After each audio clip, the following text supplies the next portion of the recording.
nabahala ako nung magsalita kaagad, nang naunang nagsalita diyan si Congressman Egay Erice. Ang sabi niya, ikaw din yung abogado ni First Lady nung kakasuhan si Glenn Chong doon sa disbarment.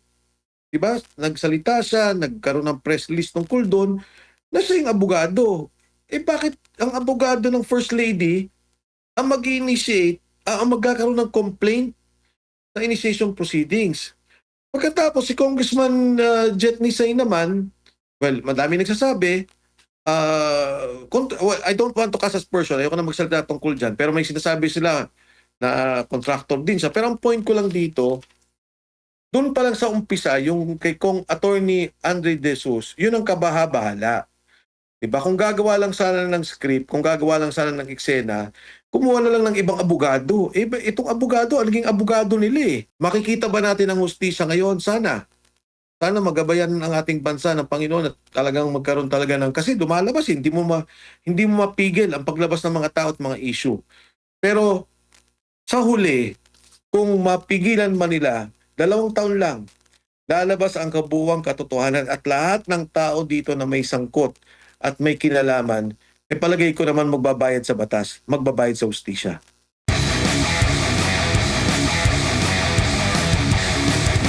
Sir, impeachment noon kay ERAP. Impeachment na naman ngayon kay PBBM. Anong tingin mo, sir? Deja vu ba?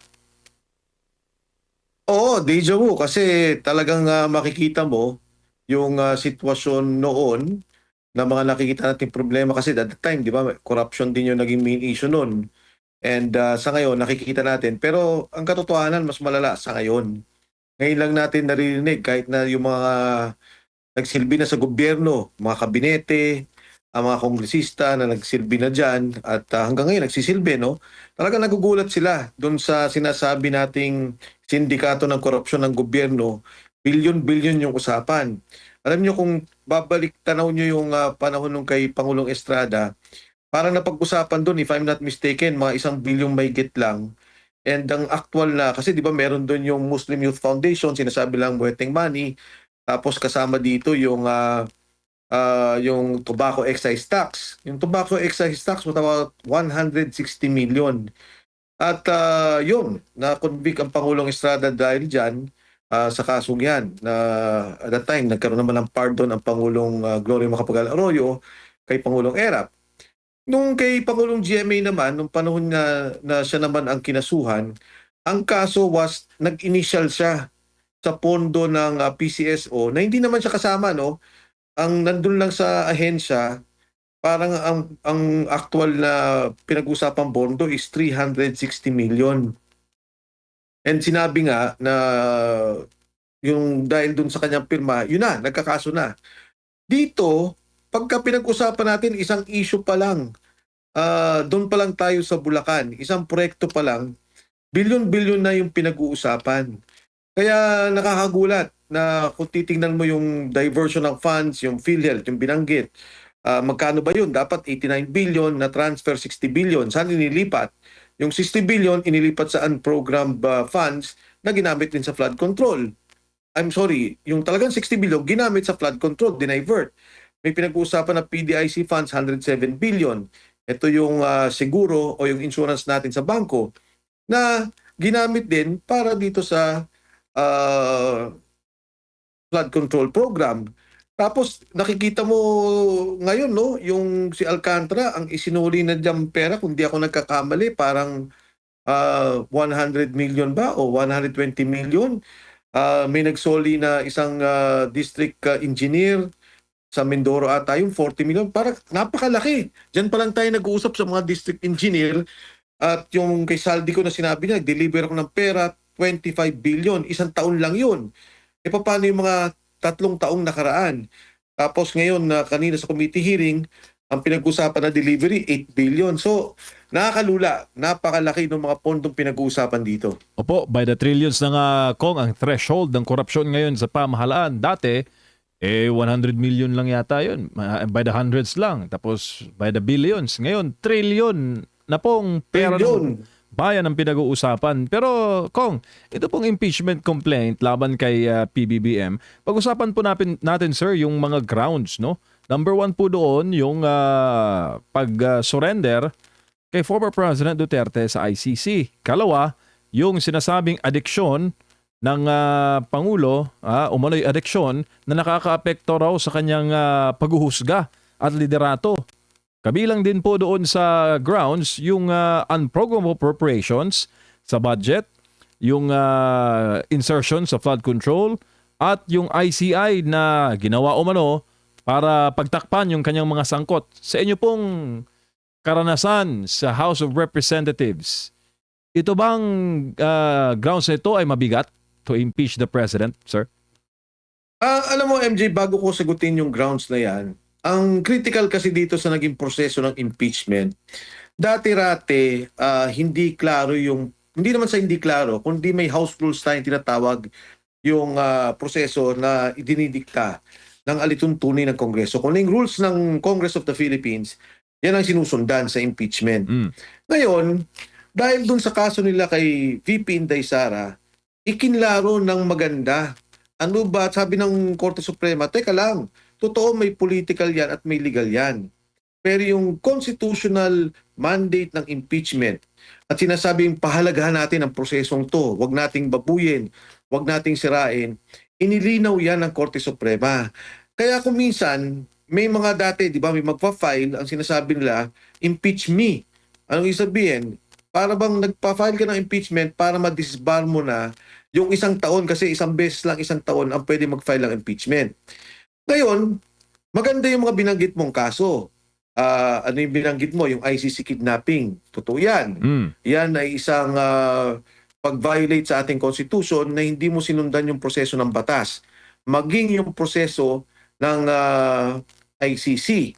Diba? Yung sinasabi nila, kahit naman doon sa agreement o yung treaty na ginawa ng ICC, sabi nila, susundan namin yung lokal na proseso ng isang bansa na miyembro.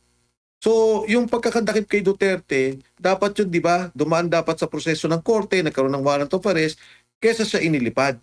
Ang nangyari nga, ang lumalabas, parang ikunulong na siya dun sa Villamor, tapos hinintay talaga na lumabas yung warrant. Kung papansin mo, tagal nila bago na kinuha ang Pangulong Duterte. So that's one.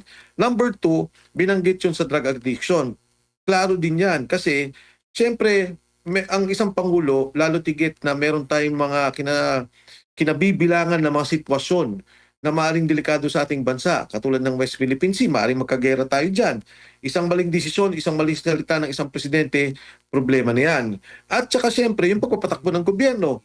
Yung sinasabi nating mga korupsyon na nakikita natin sa ngayon, di ba sabi nga ni Amy Marcos nung magsalita siya, kaya nagkagulo-gulo, kaya nagkaganito yung budget, kaya ganito yung korupsyon kasi wala na sa tamang isip. So, that is also a betrayal of public trust. Nabanggit mo yung diversion ng budget. Tama ba na i-file din ata yun? Hindi ko pa nakita yung eksaktong i-file ni Attorney Andre De Jesus na in-endorse ni Congressman Nisay, pero itong mga bagay na to kasi lumalabas na issue. Talaga namang napag-uusapan na to eh. Lumabas na Senator Amy, lumabas na yung sinasabing kidnapping, lumabas na yung diversion ng budget at korupsyon. Ang importante, yung bang ginawa mong impeachment case, tama sa forma, yan ang requirement ng komite, form and substance. Tama ba yan sa forma at tama ba yung substance? Pag nagkamali ka dyan, pag sinabi lang, okay, tama yung form, maganda yung pagkakalatag mo, pero yung substance, mali, o hindi mo, para bang naglagay ka ng kung ano nung ebidensyang walang kwenta, mabuvote lang dyan. Pwedeng iboto nila yan. Ngayon, ang kagandaan MJ Admar sa nangyari dun sa kay VP Inday Sara, hindi mo na pwedeng lukoy ng impeachment. Sabi nila, pag kami nag-file ng impeachment, immediately dapat ibigay sa Speaker of the House. Si Speaker naman, kailangan niyang ilagay sa plenaryo within 10 days. Ilagay niya sa order of business, doon sa mga pag-uusapan o tatalakayin ng Kongreso. At ang plenaryo, kailangan ibigay sa Justice Committee within 3 days. Hindi mo siya pwedeng babuyin, hindi mo siya pwedeng patagalin, hindi mo siya pwedeng i-hold. Ngayon ang tanong, nag-file na tong si Congressman Nisay, nag-file na si Attorney Andre De Jesus. Yan ba makaka-apekto sa impeachment na magpa-file ng impeachment sa January 26? Hindi. Dahil lumalabas within 10 session days. Dinefine niya, hindi working days, session days. So January 26 is the first session day. At nagkaroon na ng desisyon dyan ang Korte Suprema na kahit na 10 kami nag-file, kahit na nga nag-file ng January 26, January 27, ay kaparti na to na kailangang pag-usapan ng komite kung i-consolidate nila, kung pagsasama-samahin nila. Hindi nila pwedeng lokohin yan o piliin o kunwari sabihin nila o tabi na tong iba kasi nauna to, hindi pwede. Kasi the first filing day is January 26. Alam mo, nung binilang ko yung deadline ng filing, kasi sabi ng Supreme Court, ano na to, mandatory, hindi nyo ministerial, hindi nyo pwedeng lokohin. January 26 to January 28, 3 days. Pag kinompute mo yan, kasi di ba every 3 days lang ang in a week ang session days, tama ba MJ? Hanggang Miyerkules Oo. lang, Kong. Oo, dati kasi up to Thursday eh. So ngayon, ang deadline ng 10 plus 3, 10 session days to refer to the plenary, included in the order of business, and then the referral to the committee, yun ay magti-trigger ng impeachment eh. February 23 ang deadline. Tagal-tagal Pag pa. pinagsama-sama mo yung oras na yun. So, Kong, para po sa inyo, itong first impeachment complaint laban kay PBBM, is it true or a trap? Alam mo, ayoko namang magsalita ng hindi maganda dito kay Attorney Andre De Jesus at saka kay Congressman Nisay. Pero nabahala ako nung magsalita kaagad, ang naunang nagsalita dyan si Congressman Egay Erice. Ang sabi niya, ikaw din yung abogado ni First Lady nung kakasuhan si Glenn Chong doon sa disbarment. Diba? Nagsalita siya, nagkaroon ng press release tungkol doon na siya yung abogado. Bakit ang abogado ng First Lady ang mag-initiate, ang magkakaroon ng complaint sa initiation proceedings?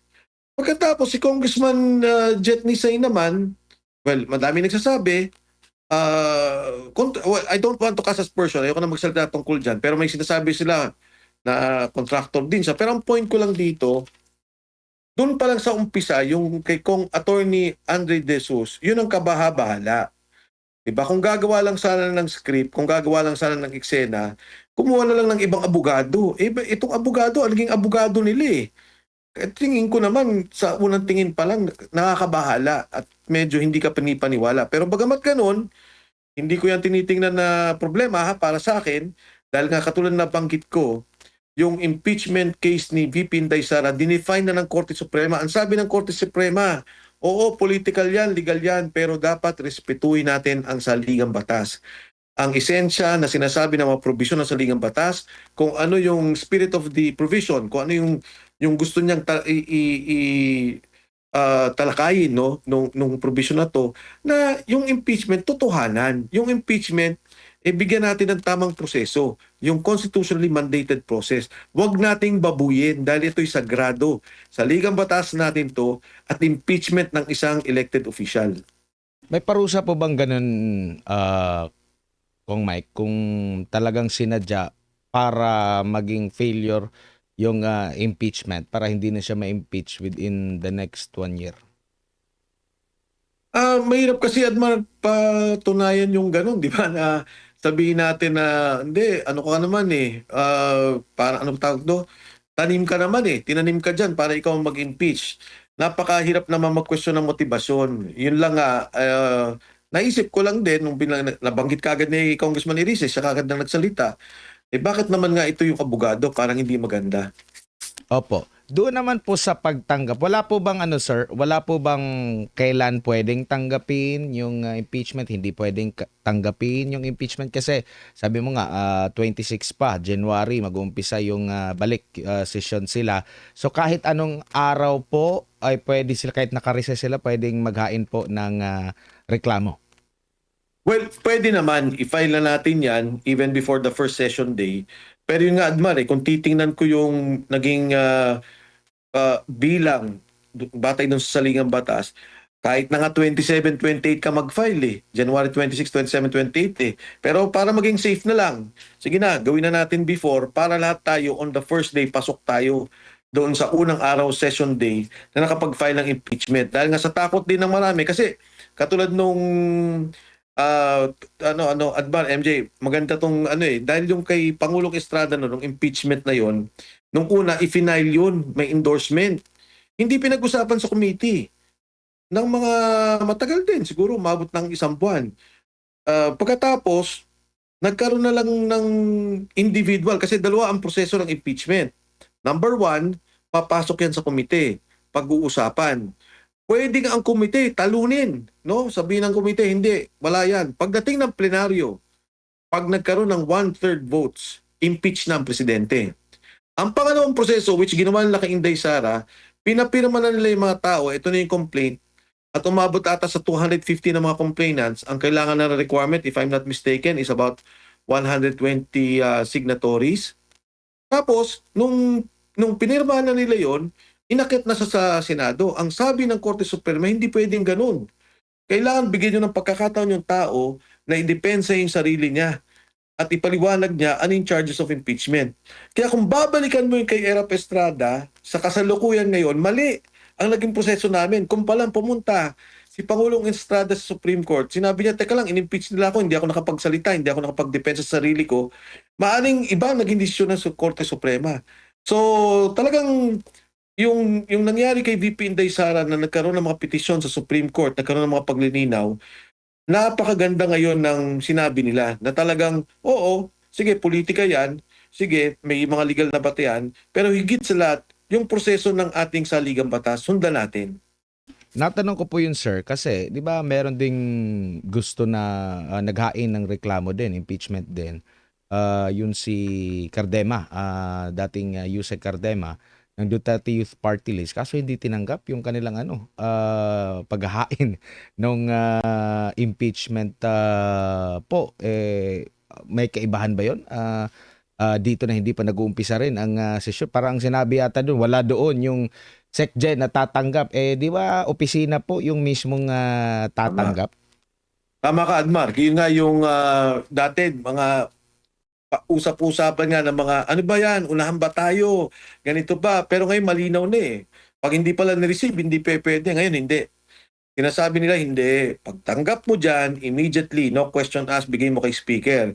Ikaw, speaker, no question asked, you are given 10 days. Within 10 days, i-refer mo sa plenary. At ikaw naman, plenaryo, yung buong kabuang kongreso, i-refer mo sa Committee on Justice.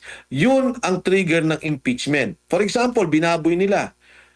Merong 10 na nag-file at yung isa lang ang ipinasok nila doon sa Committee on Justice, yung 10 days and 3 days, that is already grave abuse of discretion. Yun ang sinasabi ng Korte Suprema. Oo, kayo may karapatan. Oo, kayo may rules. Pero wag niyong babuyin ang saligang batas. Dahil ito yung sinasabi ng saligang batas, sundin ninyo ang mga salita, the wordings of the provisions of the Constitution. Nakikita nyo rin po ba na maisasabay din dito yung impeachment laban naman kay Vice President Sara Duterte? Though, merong mga bulong-bulungan, merong mga naririnig tayo na parang nawawalan na ba sila ng gana na suportahan dahil meron daw mas mabigat na usapin ang kinakaharap ng ating bansa? Well, Edmar, nakita mo naman, no? Marami na rin nagsalita dyan. Ang sabi ng marami, ito nga actually 125 million daw, di ba? Yun naman yung unang question nila, yung 500 million, di naman laki na question yun eh. I don't know if that would be included. But i-total mo na, 625 million na pumasok na sa proseso ng COA. At sinasabi na nga ng COA, nagkakaroon na ng mga liquidation. And in fact, dun sa 125, I think, a large portion of that, naiayos na yung mga ito billion-billion yung pinag-uusapan. Billion-billion yung mga nagiging problema. Tapos yung isa nga sabi niya, paano ko naman susuportahan yung impeachment? Sinasabi nila 11 million in 11 days yung kay BP Sara. Yung kay Presidente sabi nila 4.5 billion a year. Pagka divide mo by 365 days, that's 12 billion a day for 1 year. So, di ba, ang hirap at pag tinignan mo yung buong budget report, yung COA report ng lahat ng mga departamento, kahit ngayon, makikipagpustahan ako kahit magkano, billion-billion ang mga unliquidated, ang mga kailangan pang subject to liquidation ng iba't ibang mga ahensya because that is part of the process. Hindi sinabing merong anomalya. Ang sinasabi, ayusin mo yung mga submission mo, yung mga documentation mo. Dun lang sa DPWH, if I'm not mistaken, 100 billion ang mga may problema pa sa COA. Sa Department of Health, I would think about 50 billion. So, ito yung mga sinasabi na bakit ka papatol dito sa isang impeachment na walang basis. Ngayon, pumasok tayo kay Presidente. Bakit nagkaroon yung basis ng kay Presidente? Di ba, ang naging problema, nakita at na-establish na may ghost projects. Nakita yung kanyang mga kabinete involved sa mga delivery sa pagtanggap ng pera. Yung mismong pondo, wag na natin sabihin mga chismisan, yung 60 billion ng PhilHealth, yung 107 billion ng PDIC, hindi pa nga decided to ng Supreme Court. Pero yung PhilHealth sinabi na, wag niyong galawin. Kinuha niyo yung pondo, nilagay niyo sa flood control. Yun, wala nang question doon. May papel doon, pinirma yun. That is a violation of the Constitution. Yung mga ODA funds, di ba? Alam mo, maintindihan ko, Admar, at saka MJ, kung kunyari, nagkaroon ng, di ba, itong ODA funds, ano ba to? Panay Guimaras Road, yung subway natin, yung North Rail, South Rail connection, yung ating South Rail, long haul. So, madami to mga major projects. Kinuha mo yung pondo natin dyan, for about 2 years, about 400 billion yan. Naintindihan ko kung biglang nagkamarawi, nagkaroon ng biglang malaking problema. Teka lang, idadivert ko yung pondo. Kailangan ng tao dito ang tulong. Dinivert mo yung pondo, doon mo nilagay sa flood control So these are the questions that I feel personally na mga violations ng ating saligang batas. Violation yan ng ating saligang batas. Yan ay actual violation of the Constitution, yung mga binanggit na betrayal of public trust na kailangan sagutin ng Pangulo. Kasama pala no doon sa kanilang rason sa paghahain ng impeachment yung bigo raw na i-veto ni Marcos Jr. yung unprogrammed appropriation and other unconstitutional provision sa GAA since 2023 or sa 2023, 2024, 2025 at 2026. Now, lipat po ako dito po sa usapin naman na kinakaharap ni Congressman Leviste bilang bihasa rin po siguro sa prangkisa. Kong Mike, alam niyo naman noong kasagsagan ng pandemya, kabilang sa mga maiinit na usapin during that time is yung prangkisa. At after ng pandemya, prangkisa rin yun. Yung sa amin yata yung prangkisa. Pero ito'y prangkisa naman po dito sa sinasabi naman ni Congressman Boying Rimulya dito sa ibinigay daw kay, hindi lang daw, ibinigay talaga dito sa kumpanya ni Congressman Leviste. Pero merong paglilinaw si Congressman Leviste na yung ibinenta niya na shares papuntang Meralco, wala naman daw po yung prangkisa. And yung sinasabing may prangkisa na kumpanya niya, since 2022, hindi raw po nag-operate kasi hindi naman daw po siya binigyan ng mga karagdagan pa na mga permits. And sinasabi sa franchise nila na 2 years na walang paggalaw or hindi nag-ooperate, automatic mare-revoke yung franchise. So, sa panayam namin sa kanya last time, ang sabi niya, revoke na. Matagal nang na-revoke kasi 2 years. So 2024 na-revoke na ang kanya pong prangkisa dito. Kaya ito yung naglakas loob siya na sampahan ng libelo or damages itong si Yusek Castro at marinyang itinanggi yung naging paratang ni Ombudsman Remulla. Kong Mike, ano masasabi niyo po dito sa usaping ito? Alam mo, Anmar, yung kay Congressman Leviste kasi, sa aking nalalaman doon sa prangkisa, meron yung provision, pag ibinenta mo, kailangan magkaroon ng approval ng Kongreso at Senado. So anyway, that is from my point of view. Nung makausap ko si Congressman Leviste, sabi ko, Kong, ano ba tong issue na to? Pwede mo bang ikwento sa akin? Sabi niya, Sir, Kong, sabi niya, wag na natin pag-usapan yan kasi may mga tinatanong siya about mga proseso dito sa budget na pinag-uusapan namin at saka ilang concerns niya doon. Sabi niya, bayaan mo lang sila. Pabayaan ko silang sumagot na magsalita at sasagutin ko lahat 'yan. wala silang kaso laban sa akin. So, balikan ko doon sa nalalaman ko sa batas, doon sa kanyang prangkisa, pag ibinenta niya yon, meron siyang violation. Eh sinabi ng Meralco, hindi naman nila binili yung prangkisa. Sinabi niya, hindi niya binenta yung prangkisa. So ano yung kaso niya na sinasabi lang kaso niya? Pero ang malinaw dito, nung magsalita na tong si Congressman Leon Leviste, doon lang nila kinakasuhan. Doon lang nagkakaroon ng pagdiin. Alam mo, yan yung mahirap eh. Kasi di ba kung papansinin mo yung bata, wala namang sinabing mali yung bata eh. Ang sinabi lang ni Congressman Leon Leviste, meron akong Cabral files. Meron dito mga unprogrammed funds. Meron ditong 8 billion na ginamit ng Office of the President. Meron ditong mga congressman na gumamit ng pondo. Alam mo, nagtataka ko, Odmar, tsaka MJ, nung araw, pagka may pondo sa distrito mo, sikat ka. Pagmamalaki mo eh. O ako nagpalagay ako ng 100 milyon para ayusin natin yung labor hospital dyan sa 3rd District of Quezon City. O dito po, nung araw kasi mahina yung tubig dito, nagpalagay ako ng overhead tank dito. Ito po ang pondong inilaan natin. At yan po'y buwis na binayaran nyo na serbisyong binabalik namin. Pinagmamalaki mo eh. Ngayon natatakot pagka may pondo. Lalabas malaki pondo mo sa distrito. Di ba dapat para bang karangalan mo na nakakapaggala ako ng pondo dito, nagtayo ako ng eskwelahan, nagtayo ako ng ospital, inayos ko yung dialysis center. Eh siguro kaya natatakot yung iba, nagagalit sa kanya dahil puro flood control lang nangyari. So for me, that is so wrong. Ngayon, Office of the President, anong masama kung may 8 billion ng Office of the President? Eh hindi ko alam. Di ba? Kasi kung ako yan, sinabi ng Presidente, ginamit ko yan para ayusin yung housing sa Marawi. Ginamit ko yan para yung irigasyon, ilagay ko rito dahil yung mga magsasaka nagugutom. Eh hindi ko alam, siguro yung 8 billion, puro kalokohan din ang nangyari. Kaya parang sila nagagalit sa isang dokumentong legal, sa isang dokumentong hawak ng DPWH, at sa isang dokumento na nagpapakita ng infrastrukturang programa, infrastructure program ng ating gobyerno. Biglang lahat natatakot sa isang opisyal na dokumento. At doon ako nagugulat na nagagalit sila kay Congressman Leviste na wala namang ginagawa at sinasabi, kundi sinasabi lang yung totoo at yung hawak ng dokumento. Opo. Dati pa nga, proud na proud, nakatarpaulin pa Kong through the initiative. 'Di ba? May mga ganyan, mas Yan. malaki pa nga yung mukha.